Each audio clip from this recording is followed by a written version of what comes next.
द्यायचंय 2024ला ठामपणे छातीवर ठोकून, जसं सकाळी सांगितलं होतं की रिझल्ट हा आमच्याच बाजूने लागणार आहे, आजही तुम्हाला मी सांगतो, आता येणाऱ्या एप्रिल मध्ये जी लोकसभेची निवडणूक आहे, छातीवर ठोक देऊन सांगतो की या देशाचा पंतप्रधान हा नरेंद्रभाई मोदीच होणार.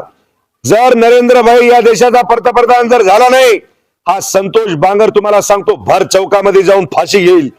या देशाचा पंतप्रधान हा नरेंद्र मोदी भाईच झाल्याशिवाय राहणार नाही.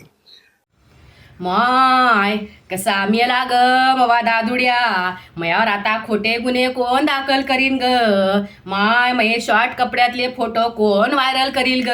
माय मया घरात बाई कोण प्लॅन करीन ग. माय मला घाण घाण कोण बोलील ग. माय मवा असा कसा दुष्ट कंस भाऊ मेला ग. माय काहून फाशी घेतली ग. तर मंडळी ही होती प्रॅक्टिस. आता प्रॅक्टिस कशासाठी, तर माझा गद्दार दादुड्या म्हणतो की 2024ला जर नरेंद्रभाई मोदी पुन्हा जर पंतप्रधान नाही झाले तर मी भर चौकात फाशी घेतो. दादुड्या तू फक्त चॅलेंजेस करतोस, आधी मिशीचं चॅलेंज केलं होतंस ते पूर्ण केलं नाहीस, आणि आत्ता यावेळेला नक्की चॅलेंज पूर्ण कर बरं. आता त्या हिंगोली जिल्ह्यामध्ये भर चौकात कुठेही झाड नाहीये. जिल्हा प्रमुख संदेश देशमुख, विनायक दादा जिडी मुळे काका, मुंदडा काका, वसीम भाई, गोपू पाटील, संत टारफे दादा, आता तुम्ही सगळ्यांनी मिळून एक टीम वर्क करायचं आहे. भर चौकामध्ये कुठेतरी लोखंडाचा मोठा बांबू लावायचा आहे आणि त्याला माझ्या दादाला लटकवण्यासाठी जे जे काय सगळं साहित्य लागेल ते सगळं पूर्ण प्रोव्हाइड करायचं.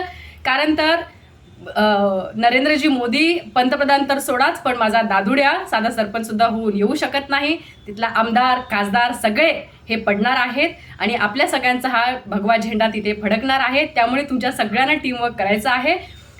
काय ना गद्दार दादुड्या, तू फक्त चॅलेंजेस करू शकतोस, तू फक्त बोलू शकतोस, तू दुसरं काहीच करू शकत नाहीस. त्यामुळे तुझी तुझं जे चाटुगिरी आहे ना तर ती अशीच चालू ठेव.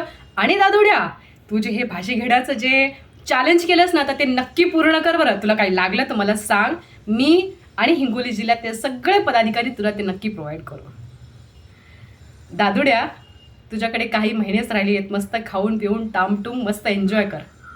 काळजी घे बरं 6 महिन्यासाठी स्वतःची. जय महाराष्ट्र.